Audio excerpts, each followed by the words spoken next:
final baa ngi noonu sama gaay final poids lourd fii ci Njanjaay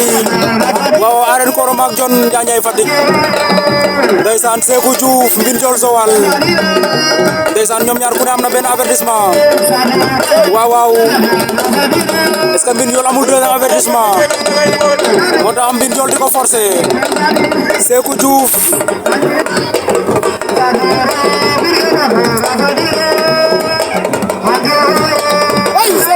waaw Sékou Diouf Mbine Ndiol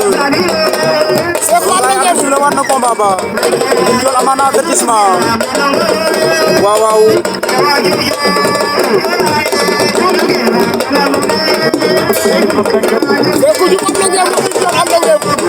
Sékou Diouf am na ngembu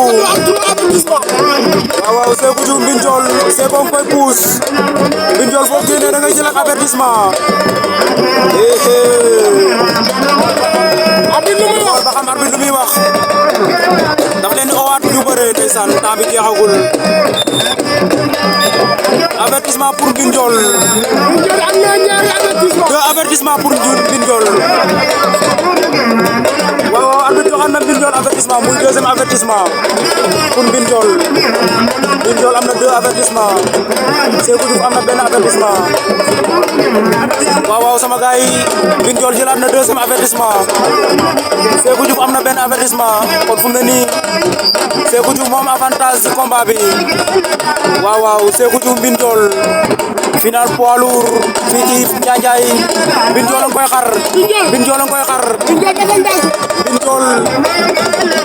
Ndiol moo ngi koy forcer Sékou dafa diis Mbine Ndiol mboot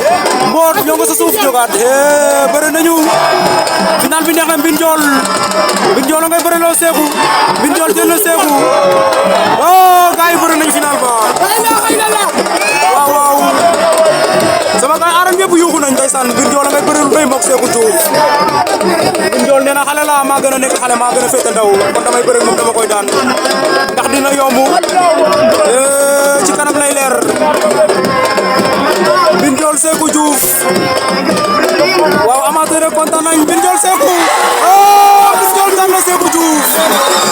Mbine Ndiol Joal daan na Sékou Diouf Mbine Ndiol jël na lambu ji ci kaw Sékou Diouf ndeysaan